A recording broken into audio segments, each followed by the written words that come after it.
Hebreos capítulo 8, versículo 7 al 10, leemos lo que dice la palabra del Señor. Dice la Escritura de la siguiente manera, en el nombre maravilloso de Cristo Jesús.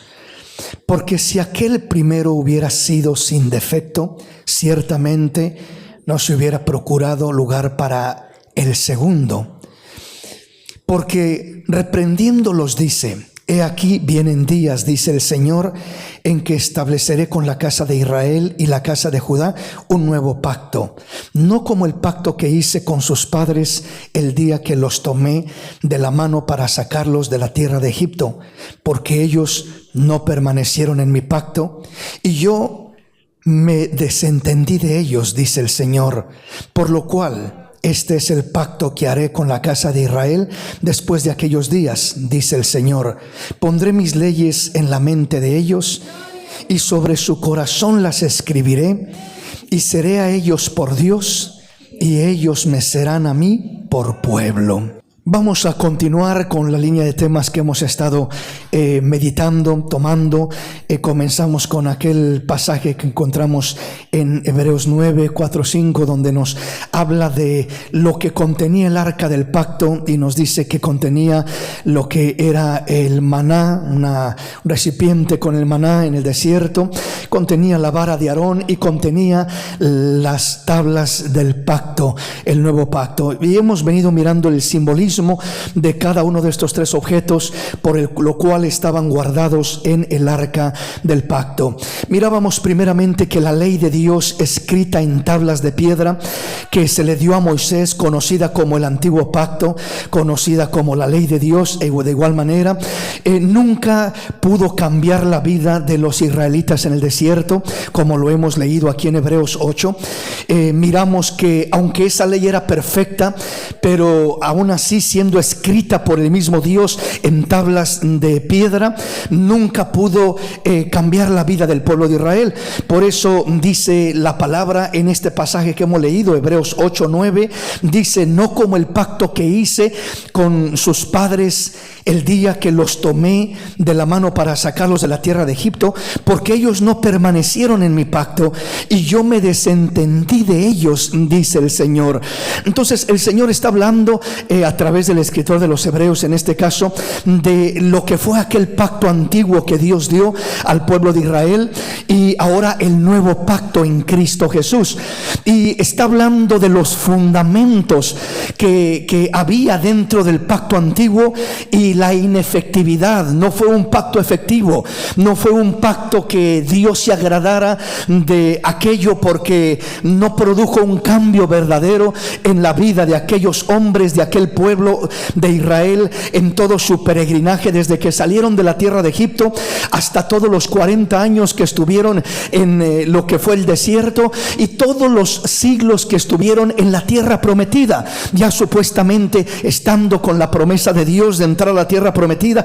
Pero todo ese tiempo que trataron de guardar la ley, que vivieron buscando agradar a Dios, dice Dios, ellos no guardaron mi pacto y yo me desentendí de ellos, dice el Señor. Voy a hacer un nuevo pacto, pero no como el pacto que hice con sus padres cuando los saqué de la tierra de Egipto, cuando les di mis leyes y las escribí en tablas de piedra. Ya no voy a hacer esa clase de pacto, voy a hacer un nuevo pacto, y este nuevo pacto es superior al antiguo. ¿Por qué razón? Porque el antiguo, mis leyes estaban escritas en tablas de piedra, pero mi nuevo pacto, mis leyes estarán escritas en el corazón y en la mente de mi pueblo. Aleluya. Esta es la base del nuevo pacto, esta es la esencia del nuevo pacto, no las leyes de Dios grabadas o escritas en tablas de piedra. No solamente podemos hablar de las leyes de Dios escritas en tablas de piedra, sino podemos hablar de las leyes de Dios escritas en hojas de papel, en tablas de papel. Es decir, es hermoso tener la ley de Dios en tablas de piedra, era hermosa, era santa, era perfecta. Es hermoso tener la palabra de Dios escrita en hojas de papel, en una Biblia, pero no es suficiente. Tener una Biblia no cambia a nadie, pero tener la palabra de Dios escrita en el corazón cambia, transforma la vida de una persona, transforma la vida, el corazón, la mente, la forma de pensar de una persona. Por eso la palabra nos habla de despojarnos del viejo hombre que está creado según las cosas de este mundo y renovarnos en el espíritu de nuestra mente y vestirnos del nuevo hombre creado según Dios en la justicia y santidad de la verdad. Entonces tiene que haber una renovación en nuestro entendimiento, nuestra mente, y ahora lo que tiene que quedar escrito en nuestra mente y en nuestro corazón es la palabra de Dios. Esto es lo que refleja el simbolismo de las leyes de Dios, las tablas de Dios,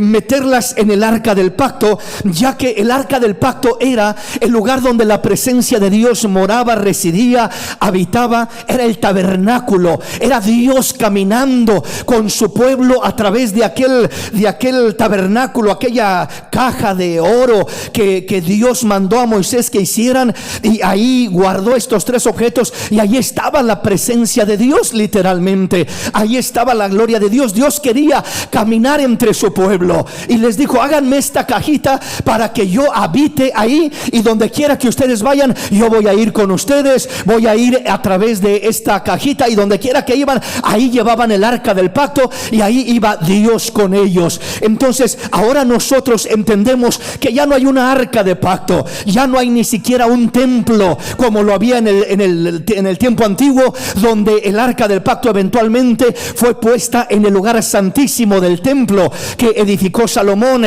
ya años después, ¿verdad? Tiempo después. Pero en este tiempo no tenemos ni arca del pacto, no tenemos ni un templo, pero ahora entendemos que el templo y la morada del Espíritu Santo somos nosotros, los que hemos creído en Cristo Jesús como nuestro Señor y Salvador. Hay un nuevo templo, aleluya, de Dios. Ya dijo Dios: ya no habitaré en templos hechos de manos de hombre, ahora habitaré en los corazones de los hombres que creen en mí, que me reciben como su Señor y Salvador.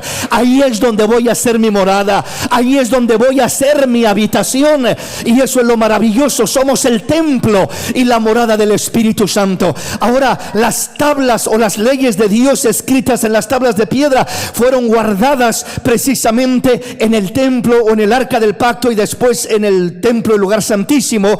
Entonces esto refleja, simboliza en este caso la palabra de Dios. Ahora ya no es el deseo de Dios que simplemente esté escrita afuera de nosotros, repito, en tablas de piedra o en hojas de papel, sino el deseo de Dios es que esta palabra que tenemos acá se escriba en las tablas de nuestro corazón. Eso es lo que es la esencia del nuevo pacto, que la palabra entre al corazón, que la palabra sea guardada en el corazón.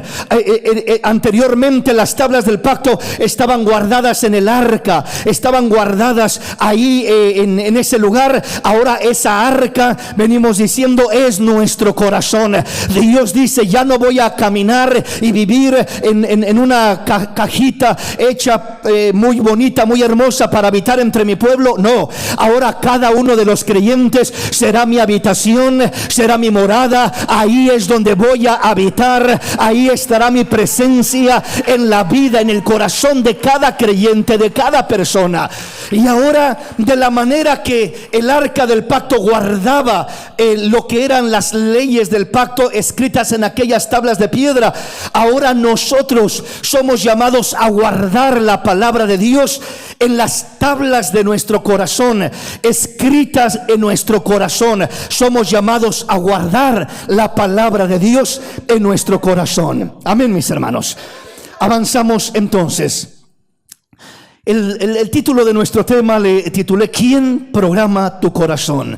¿Por qué razón? Porque todo lo que se escribe en el corazón es lo que termina programando nuestro corazón y determina la dirección, determina la inclinación de nuestro corazón. hacia dónde se inclina nuestro corazón, siempre será determinado por lo que se escribe o lo que está escrito en nuestro corazón. Nuestro corazón, nuestra mente es similar, por así decirlo, a una computadora.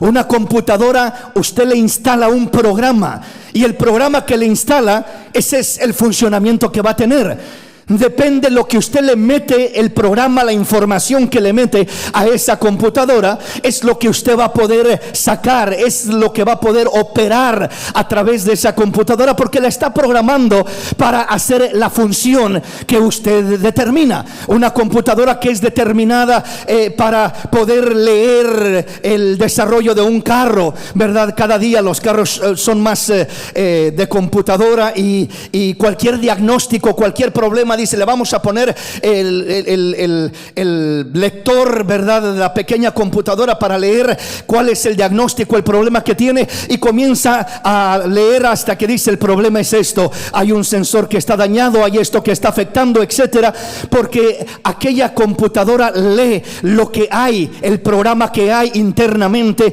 en aquel carro. Pues nosotros de igual manera tenemos un corazón, tenemos una mente, y todo lo que se escribe, lo que se graba en nuestro corazón, es lo que termina programando nuestro corazón. Una persona que lo que se le graba en el corazón es el resentimiento, es el enojo, el coraje, el rencor. Una persona que lo que tiene en su corazón es la amargura. Eso es lo que va a programar su vida, y eso es lo que va a impulsar y va a inclinar la vida de aquella persona en una cierta dirección, en una dirección de enojo constante, de irritación, de estar siempre a la defensiva, de ser una persona desconfiada, de ser una persona insegura. ¿Por qué soy así? Yo no quiero ser así, pero soy desconfiado, soy inseguro, soy esto, soy lo otro. Hay cosas que brotan automáticamente de mí. Muchas cosas que brotan automáticamente de uno tienen que ver con algo que ha sido grabado en el corazón y en la mente de una persona. Eso puede ser muchas veces un trauma, un fracaso, un abuso, una mala experiencia, una traición, un engaño, algo que pasó la persona y le hirió tanto que quedó marcado, quedó grabado en el corazón. Sí, ciertamente pasó hace 5, 10 años, 20 años, pero yo no lo puedo olvidar. Yo lo cargo conmigo donde quiera que voy. Yo todavía cargo con aquel dolor, todavía cargo con aquella desconfianza, inseguridad, etcétera, etcétera. Todavía me impulsa, me irrita aquello. ¿Por qué? Porque quedó grabado en mi corazón, impactó tanto mi corazón que quedó grabado ahí aquello. Y por eso nuestra vida muchas veces es inclinada a ciertas tendencias, y uno dice: yo no quisiera eso, pero hay una inclinación de mi corazón, hay una inclinación de mi mente, mis pensamientos hacia aquello.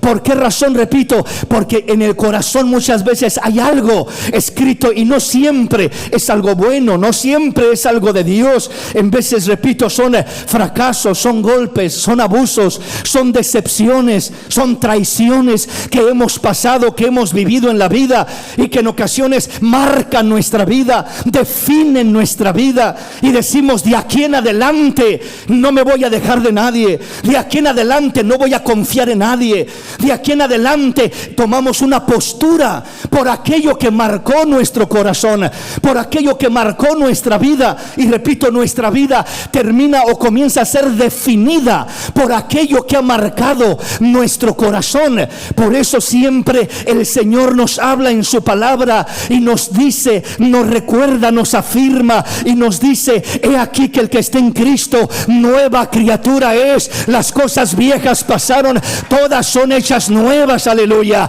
El plan de Dios, el deseo de Dios es limpiar, arrancar ese disco duro de tu corazón y de tu mente, borrar todo aquello en el sentido de que aquello no siga gobernando, rigiendo tu corazón, inclinando tu corazón a ciertas tendencias negativas que muchas veces tú mismo dices: yo no sé por qué hago esto, yo no sé por qué soy así, yo no sé, son ya instintos, impulsos que brotan sin que yo lo decida, sin que yo lo elija. Cuando algo se escribe en el corazón, ya automáticamente brota de una forma o de otra, en forma de palabras, en forma de acciones, en forma de actitudes, en forma de decisiones, de diferentes formas brota hacia afuera lo que ya está escrito en nuestro corazón. Entonces nosotros tenemos que pedirle al Señor, Señor, porque aunque el Señor dice que el que está en Cristo nueva criatura es, las cosas viejas pasaron, todas son hechas nuevas, hay cosas que si nosotros voluntariamente no se las entregamos al Señor y las retenemos y nos aferramos a ellas, el Señor dice: hijo, en mi plan yo ya pagué por eso, en mi plan eso está deshecho, pero si tú lo sigues reteniendo va a seguir afectándote. ¿Qué necesito hacer? Lo único que necesitas hacer es soltarlo. Bueno, ¿y cómo lo suelto? Bueno, parece muy sencillo, ¿verdad? Suéltalo ya. No es simplemente decir lo suelto ya, porque algunas personas piensan, pues nomás confiésalo y dilo suelto ya. No es tampoco tan sencillo como decir lo suelto. Una de las cosas que nos ayuda a soltar todo daño de nuestro corazón, todo lo que fue marcado en nuestro corazón, es el perdón. El perdón. Si no perdono a quien me dañó, aunque diga todos los días yo suelto, yo rechazo, yo no quiero esto malo, pero ya perdonaste a aquel que te dañó, aquella que te dañó, ya perdonaste a la persona que te hizo daño. No es que yo no puedo, no es que no merece mi perdón, es que no lo vas a hacer para un beneficio de él o de ella, como para que él sea beneficiado y él merezca tu perdón. No, cuando tú perdonas, el beneficiado no es el otro, el beneficiado eres tú. Eres el que sales libre, eres el que sales bendecido, eres el que no permites que te siga lastimando aquella persona, aquella experiencia, aquella herida, aquel golpe. Cuando yo no perdono, lo único que estoy haciendo es dándole autorización a aquella herida, aquel daño, aquel golpe, aquel fracaso, lo que haya sido, a seguirme dañando, a seguirme lastimando. Le estoy dando autorización para que siga viva aquella herida, para que siga ardiendo y doliendo en mi corazón. Pero cuando yo perdono, es cerrar la herida. Cuando yo perdono, es ser libre de la herida, ser libre del dolor. Quedará una cicatriz, pero ya no habrá dolor, habrá libertad en mi vida y no me gobernará más aquello que pasé, aquello que viví, aquello que atravesé. Seré libre, verdaderamente libre. Por eso la Escritura nos dice precisamente en Juan 8:32: y conoceréis la verdad, y la verdad os hará libres. Y el versículo 36 dice: y aquel a quien el Hijo libertare, este será verdaderamente libre. Entonces, conocer la verdad. La palabra de Dios es el único medio que tenemos, que tiene el poder primeramente para reprogramar tu mente, reprogramar tu corazón. Quita el concepto errado que estaba metido en nuestra mente, las ideas atrabancadas que nosotros tenemos como seres humanos, de querer hacer las cosas a nuestra manera, de pensar que la venganza es lo que más me va a satisfacer y me va a ayudar, el pensar que el pagar con la misma moneda con la que me pagaron a mí es lo que va realmente a bendecir mi vida y me va a hacer sentir paz en mi corazón. Y esos son conceptos errados, ideas que este mundo nos enseña y nos mete. Es un programa errado que nos lleva al fracaso. Pero la palabra, cuando comienza a llegar y entrar en nuestra mente y en nuestro corazón, lo primero es que borra el programa antiguo, lo que nos movía, lo que creíamos, lo que gobernaba nuestra mente, nuestras ideas, nuestros conceptos. Nuestro corazón comienza a reescribir un nuevo programa donde dice: ama al que te aborrece, bendice al que te maldice, ora por el que te ultraja, no seas vencido por lo malo, vence con el bien el mal. Atrévete a creerle al Señor que hacer las cosas a su manera nos trae verdadero beneficio, y hacer las cosas a nuestra manera nos trae verdadero fracaso. Nos trae verdadero fracaso. Entonces, cuando nosotros dejamos que la palabra de Dios comience a entrar en nuestra vida, la palabra primeramente borra el programa antiguo y reprograma nuestra mente y nuestro corazón. comenzamos a pensar diferente, comenzamos a sentirnos diferente, comenzamos a sentir algo distinto a lo que sentíamos anteriormente, y es la palabra obrando, cambiando el programa de nuestro corazón, de nuestra mente, y escribiendo ahora la ley de Dios, la palabra, las ordenanzas de Dios en nuestro corazón, para caminar en esa dirección, y nuestro corazón tenga, repito, la inclinación a las cosas de Dios y no a la venganza, al rencor, al odio, a la mentira, a todo lo malo, sino que nuestro corazón comienza a ser transformado, comienza a ser renovado, comienza a haber un cambio hermoso. Lo segundo, no solamente que reprograma nuestro corazón, sino que sana nuestras heridas. La palabra es un bálsamo que comienza a sanar la herida, a sanar el dolor, y va desapareciendo el dolor, y lo que sentías como odio y rencor hacia una persona, ahora despierta en ti compasión. Sientes compasión por aquella persona, dices: pobrecito, pobrecita, Padre, perdónalos porque no saben lo que hacen. Cuando Cristo oró en la cruz del Calvario diciendo: Padre, perdónalos porque no saben lo que hacen, es porque Él sentía compasión por aquella gente.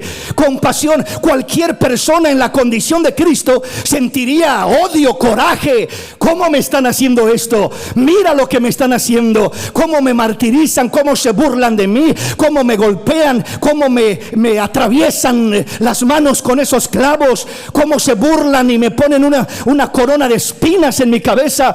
Y cualquiera podría pensar lo que la carne por naturaleza va a sentir es rencor, es desprecio hacia alguien que me está haciendo todo eso.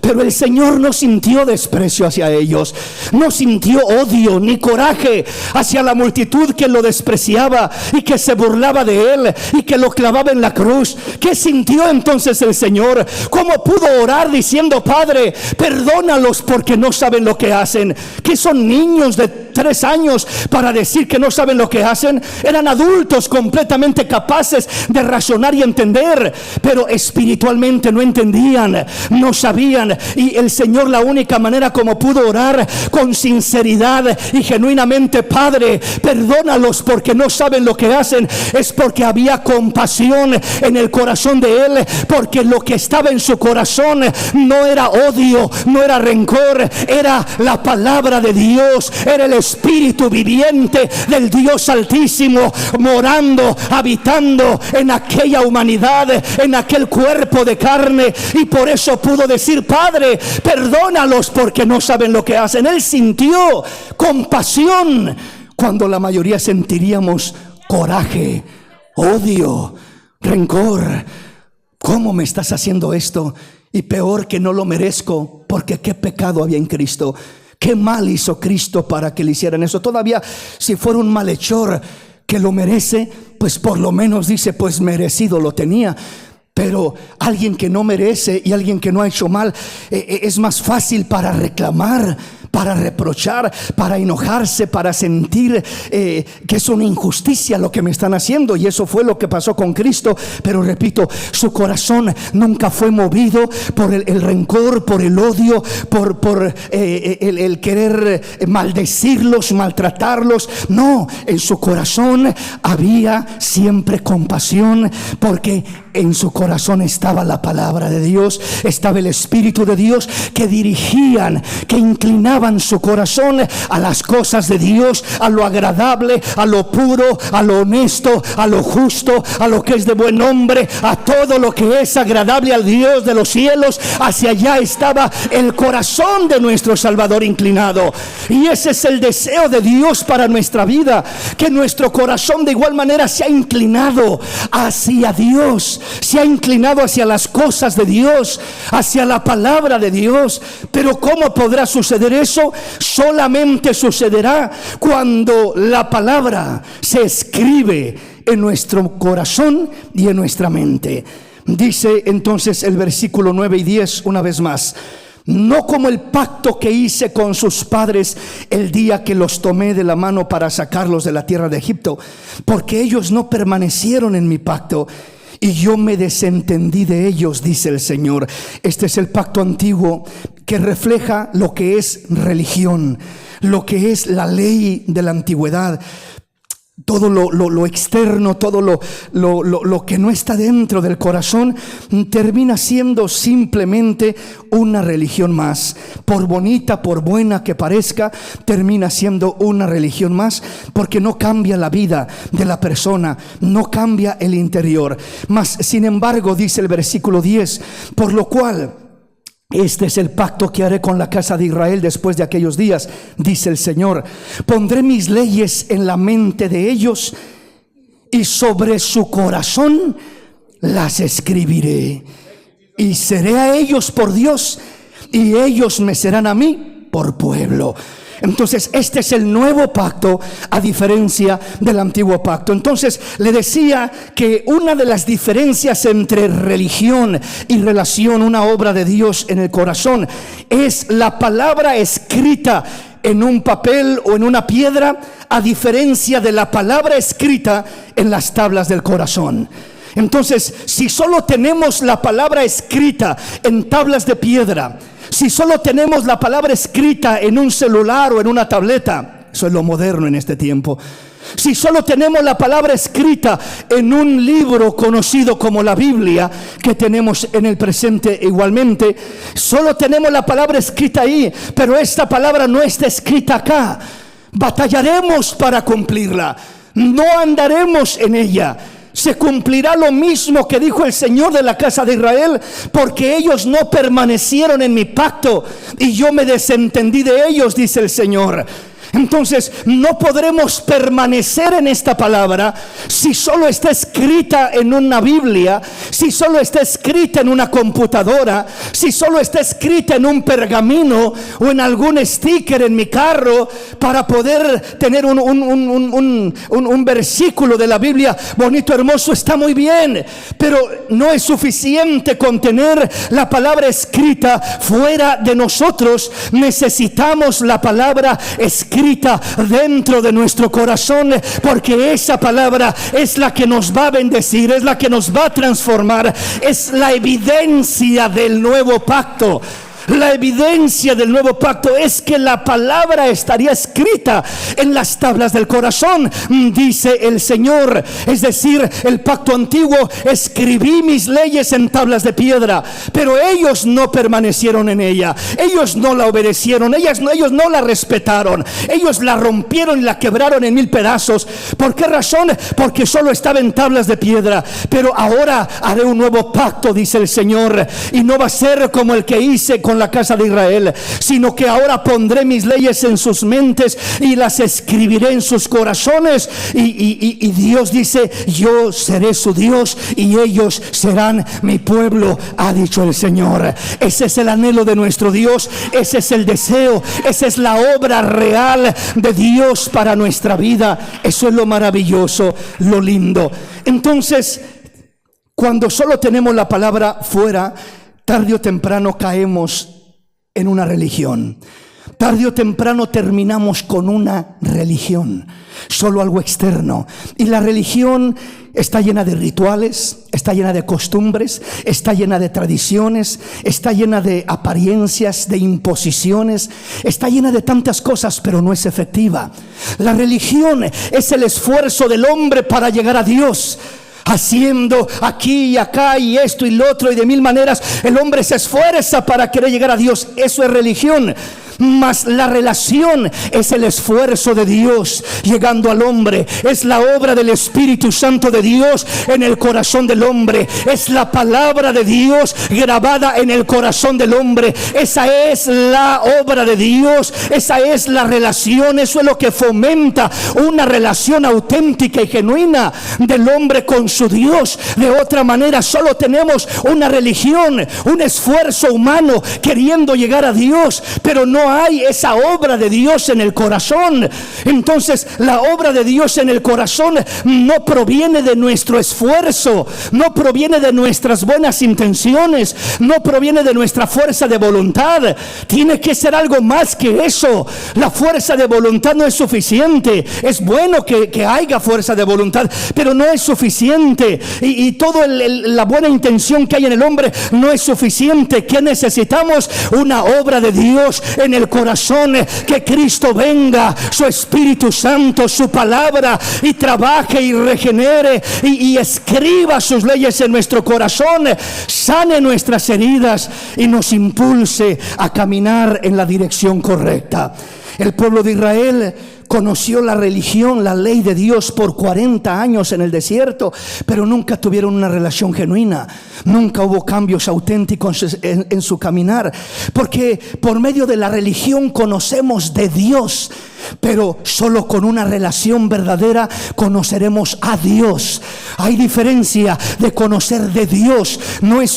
Es bueno conocer de Dios, pero no es suficiente. Necesitamos una experiencia personal, real, conocer al Dios de los cielos por su palabra, por su Espíritu, por su presencia, por una relación genuina y auténtica. Saber quién es Él, saber que Él es fiel, que Él es verdadero, que Él es nuestro Dios, que Él es todopoderoso, aleluya, que Él no es hombre para que mienta, ni hijo de hombre para que se arrepienta. Necesitamos conocer a Dios.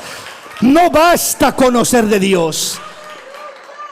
Montón de religiones conocen de Dios, pero no cambia la vida de una persona. Yo conocí de Dios desde que tengo memoria. Crecí en una familia religiosa. Crecí cumpliendo con, o tratando, mejor dicho, de cumplir con lo que la religión establecía. Desde los sacramentos, desde la niñez, dijera Pablo, ¿verdad? Él fue circuncidado, uno fue bautizado desde bebé y cumpliendo con cada sacramento y con los mandamientos aparentemente, ¿verdad? Pero en verdad la vida de uno no cambiaba en lo absoluto. Podía uno ir a los rituales, ir a misa, hacer esto, hacer lo otro, pero ¿de qué le sirve o le servía a uno todo eso si su vida no cambiaba? Su corazón estaba lleno de maldad, estaba lleno de pecado y de cosas desagradables a Dios. No es hasta que Cristo vino a mi vida que Él cambió, reprogramó mi corazón y mi mente y lo inclinó en la dirección correcta, lo inclinó hacia su palabra, hacia su voluntad, hacia su ley, lo inclinó a hacer lo bueno, lo correcto y lo apartó de lo malo. Entonces solamente es Dios el que hace esto. Entonces cuando miramos que el pueblo de Israel tuvo tanto esfuerzo, pero aparentemente guardaban el sábado, hacían esto, hacían lo otro, más de 600 leyes que tenían y que trataban de guardar, pero terminaban quebrando una y otra. La religión es una obra de hombres, la relación con Dios es una obra de Dios. La religión produce hipocresía, apariencia, la relación produce integridad. La religión oprime, la relación con Dios liberta. Solo es libre cuando viene a una relación con Cristo. La religión impone muchas cosas, pero la relación inspira obediencia, inspira gracia, inspira muchas cosas lindas de parte de Dios. La religión produce una simple apariencia, la relación produce transparencia. Entre más relación tiene una persona con Dios, es más transparente aquella persona. La religión trabaja con lo externo, la relación trabaja con lo interno. La religión trabaja con la gente buena solamente. La relación transforma a la gente más mala que pueda haber, la cambia, la transforma desde lo profundo de su ser, hace obras maravillosas con lo peor, con lo vil, con lo menospreciable de este mundo. Dios trabaja de esa manera. La religión trabaja con los fuertes y sabios, la relación trabaja con los débiles, con los ignorantes, con los que aparentemente no saben, no pueden. El Señor se glorifica y hace obras de arte, obras maestras con lo que el mundo desecha, porque Él hace cosas lindas cuando llega al corazón del hombre, lo transforma, lo cambia de una manera maravillosa. Avancemos en nuestro tema ya que el tiempo va avanzando. Leo rápidamente este pasaje una vez más, Hebreos capítulo 4, versículo 1 al 3, y avanzo rápido, solo lo toco rápidamente como punto de referencia.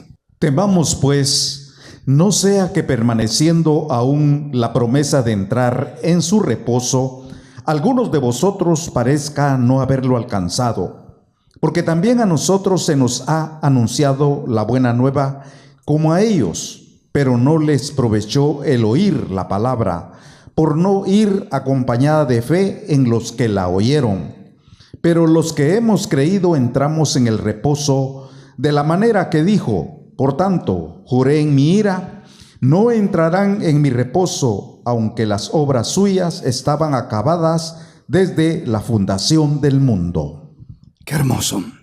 Miramos al pueblo de Israel una vez más y dice que ellos, dice el apóstol, que también a nosotros se nos ha anunciado la buena nueva como a ellos, pero no les aprovechó el oír la palabra por no ir acompañada de fe en los que la oyeron. Entonces el pueblo de Israel habla de que ellos entraron supuestamente en el reposo, hablando de tanto el reposo de guardar el séptimo día como también de entrar a reposar en la tierra prometida, pero en verdad dice no entraron en el reposo real, porque de otra manera dice el apóstol, no hablaría la escritura de otro día cuando entrarían en su reposo. Entonces uno entra al reposo no guardando un día, no en una religión, uno entra en el reposo estando en Cristo, creyendo en Cristo, con una relación con Cristo. Ahí reposa, ahí descansa, ahí encuentra ese reposo real en Cristo Jesús. Y dice, a ellos no les aprovechó el oír la palabra por no ir acompañada de fe en los que la oyeron. Entonces debemos entender que no solamente es oír la palabra, sino es oírla acompañada de fe. Es decir, fe es creer aquella palabra. Fe es adueñarnos de aquella palabra. Fe es permitir que aquella palabra se escriba en nuestro corazón. Se escribe en nuestro corazón. Entonces, si solo oímos vagamente la palabra como una historia, solo para aprender o conocer algo más, ¿verdad? Pero no hay un compromiso con la palabra. No la recibimos en el corazón, no nos comprometemos con ella, no nos gobierna esa palabra en el corazón. Entonces, esa palabra no va acompañada de fe. Es una palabra superficial, es una historia, es un sermón más, es simplemente un pasaje más de la escritura que aprendí. Hoy aprendí acerca de esto, de aquel tema, como quien va a la escuela y solamente aprende una materia y dice, sí, aprendí lo que me enseñaron, pero yo sigo con mi vida muy independientemente de lo que haya aprendido en la escuela. Entonces el solo oír la palabra pero no ir acompañada de fe es uno de los primeros impedimentos que detiene la palabra de no entrar al corazón, de no grabarse, de no escribirse en las tablas del corazón y en nuestra mente. Tenemos que acompañar la palabra que oímos con fe. Solo así la obedeceremos, la honraremos, la amaremos con todo el corazón. Porque si no la acompañamos de fe, si no la creemos, si no la recibimos, si no nos comprometemos con ella, repito, simplemente va a ser mero conocimiento superficial que será alimentar una religión más o un conocimiento, pero no cambia la vida de una persona. Veamos cómo obra la palabra escribiéndose en el corazón. Allí mismo, Hebreos capítulo 4, versículo 12 y 13. Vea cómo dice el apóstol acá. Porque la palabra de Dios es viva y eficaz, y más cortante que toda espada de dos filos, y penetra hasta partir el alma y el espíritu, las coyunturas y los tuétanos, y discierne los pensamientos y las intenciones del corazón. Y no hay cosa creada que no sea manifiesta en su presencia. Antes bien, todas las cosas están desnudas y abiertas a los ojos de aquel a quien tenemos que dar cuenta. Qué hermoso. Esta es la palabra. Primero en el versículo 2, ¿verdad? De este capítulo de Hebreos nos decía que no les aprovechó oír la palabra porque no iba acompañada de fe. Entonces acá especifica más estos versículos siguientes cuando el apóstol ahora dice, porque la palabra de Dios es viva y eficaz, y más cortante que toda espada de dos filos, y penetra hasta partir el alma y el espíritu, las coyunturas, los tuétanos, y discierne los pensamientos y las intenciones del corazón. Entonces veamos cuándo es o cómo es como la palabra llega al corazón. ¿Cuándo es cuando llega? ¿Y cómo es como llega? ¿Cuál es la evidencia de que llega y penetra y se graba en el corazón y queda allá en lo profundo del corazón? Primeramente dice que la palabra de Dios es viva y eficaz, y dice que es más cortante que toda espada de dos filos. Cuando oigo la palabra acompañada de fe, es cuando causa este efecto que dice aquí la palabra. Cuando no oigo la palabra acompañada de fe, simplemente es una lectura más, un sermón más, una historia más, un pasaje más, un versículo más. Pero cuando va acompañada de fe, lo primero que va a suceder es que esta palabra va a penetrar. Va a penetrar, penetra, no se queda en lo superficial. Oh, sí, se oye bonito eso. No, penetra, y cuando penetra hasta partir el alma y el espíritu, está hablando de hacer una separación entre lo emocional, lo almático, lo mío. Mi alma es donde está el centro de mis emociones, es donde está mi mente, mis pensamientos. Ese es mi alma, pero la palabra parte lo que es mi alma y el espíritu. Penetra hasta partir el alma y el espíritu. Es decir, cuando parte el alma y el espíritu, nos da la capacidad para entender lo que es nuestro y lo que es de Dios, lo que son emociones mías, carnales de mi alma o personales de mi alma, y lo que viene de Dios. Entonces comienza a partir para que entendamos y discernamos lo espiritual de lo emocional, lo almático de lo espiritual genuino que viene de Dios. Y cuando penetra hasta partir el alma y el espíritu, dice que también las coyunturas, o sea, entra hasta lo más profundo. Los tuétanos, ¿cuáles son los tuétanos? El tuétano es lo que se encuentra dentro del hueso. Allí está el tuétano, o sea, entra hasta lo de adentro del hueso, hasta lo más profundo, entra hasta lo más escondido del hombre, es lo que está diciendo. ¿Dónde se podría esconder algo más que el tuétano? Imagínese usted, va a registrar a una persona por dentro y por fuera y trae algo escondido dentro de un hueso. Pues difícil encontrárselo, pero el Señor dice que su palabra penetra hasta los tuétanos. En otras palabras, lo más escondido de nuestra vida, lo más oculto, lo más secreto, lo más íntimo, el Señor lo discierne, el Señor lo saca a luz, el Señor trata con ello, el Señor obra, te redarguye aún ahí en lo más profundo, lo que nadie sabía, lo que tenías súper guardado, súper escondido en lo más profundo de tu corazón. Ahí el Señor entra a todo eso, las coyunturas y los tuétanos. Luego dice, y discierne los pensamientos y las intenciones del corazón. Una persona que anda mal y que oye la palabra y no le hace ni cosquillas, pues es porque esa persona tiene su corazón endurecido a la palabra. Es porque esa persona no ha abierto en realidad su corazón a la palabra. Irá a la iglesia, aún leerá la Biblia, pero la puede leer como lee una historia, como leer periódico, etcétera, para aprender o para alguna otra cosa, pero no para aplicarla. Cuando nosotros, en vez de tratar de escudriñar la palabra, nos dejamos escudriñar por la palabra escudriña hasta el penetra hasta el alma y el espíritu, penetra hasta las coyunturas, penetra hasta los tuétanos y discierne los pensamientos y las intenciones del corazón. ¿Qué quiere decir esto? La evidencia de que la palabra está entrando y está quedándose grabada en el corazón y en la mente es que esa palabra te va a sacudir, esa palabra te va a confrontar, esa palabra te va a penetrar, esa palabra va a discernir tus pensamientos y te va a decir, mira lo que traes en tu mente, mira esta maldad que estás albergando, mira esta obra perversa que estás alimentando y estás fomentando, mira todo esto, estas intenciones perversas de tu corazón. Señor, pero yo no he hecho nada. No necesitas hacer nada. Cuando le abres de corazón al Señor tu vida, Él no solamente espera a que tú hayas hecho algo malo para llamarte la atención. Él llega antes de que hagas lo malo, previniendo viniendo, tratando con las intenciones de tu corazón, porque Él mira cuando la intención de nuestro corazón es perversa, es malvada, y tenemos la tendencia a excusar nuestra malvada tendencia o intención de nuestro corazón diciendo: pues yo no he hecho nada.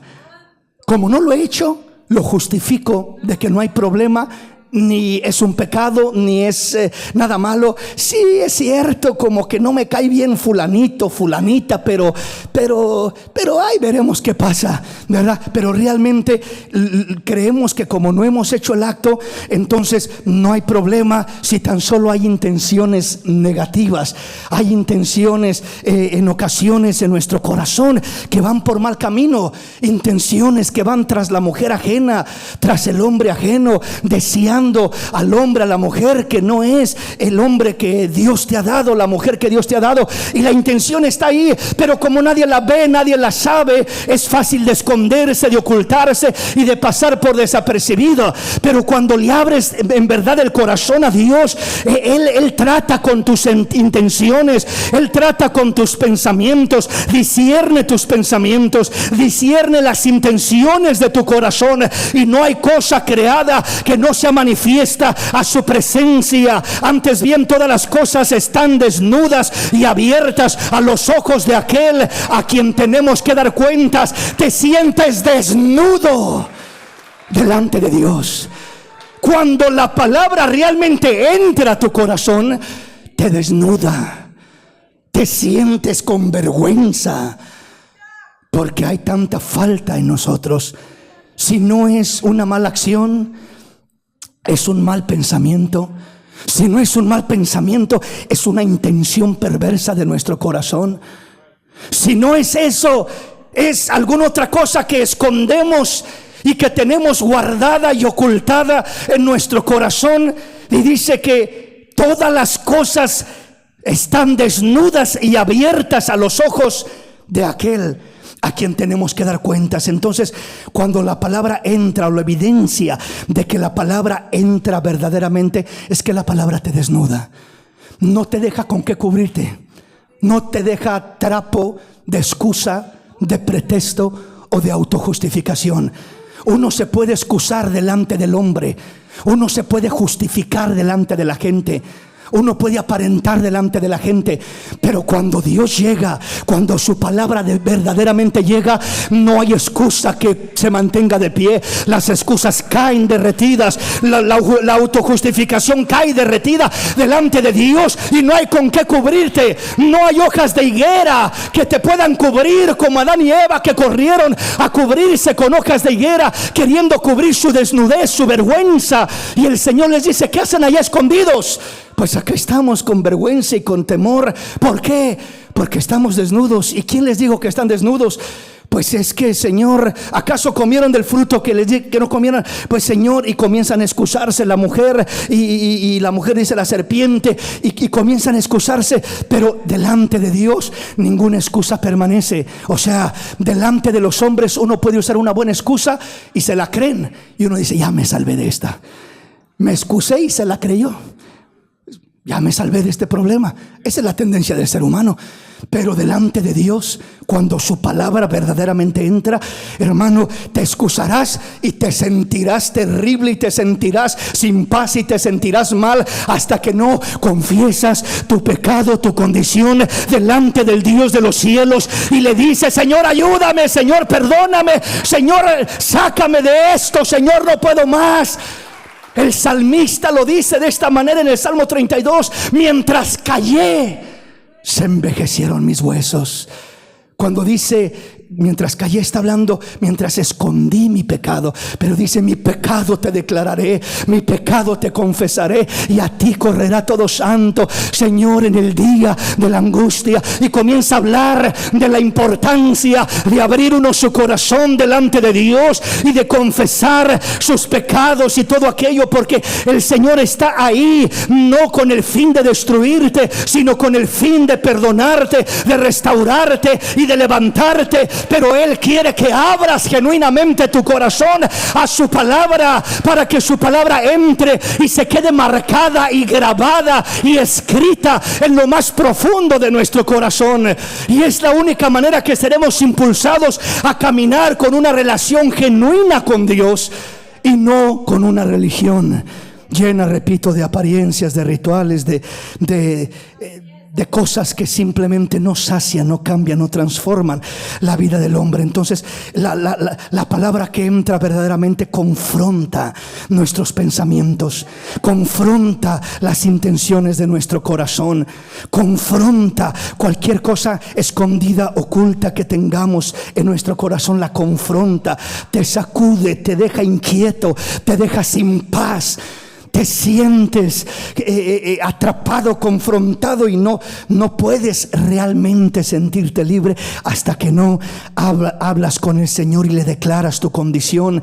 Y cuando le declaras tu condición, lo lindo, repito, del Señor es que Él está allí para tomarte de la mano y decirte: adelante, yo estoy contigo, yo voy contigo, yo te quiero ayudar, no estoy acá para condenarte.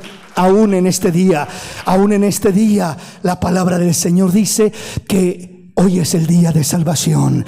Aún este día están las puertas abiertas, están los brazos abiertos de nuestro Salvador, está la gracia de nuestro Dios abierta para que podamos venir, correr a Él. Y dice el Señor: si tus pecados fueran rojos como la grana, vendrán a ser como la limpia lana. Si fueran como el carmesí, vendrán a ser como la blanca nieve. Ven a Cristo y Él restaura, Él perdona, Él salva, Él liberta, Él sigue todavía haciendo cosas hermosas, obras lindas, obras maravillosas. Sigue aún el Señor haciendo cosas preciosas en la vida de aquellos que creen, en la vida de aquellos que confían en Él. Amén. Bendito su nombre. Me voy a detener aquí porque si avanzo al siguiente punto voy a extenderme demasiado. Mejor me detengo acá y continuamos. Vamos a ponernos de pie en esta hermosa mañana y vamos a hablar con el Señor.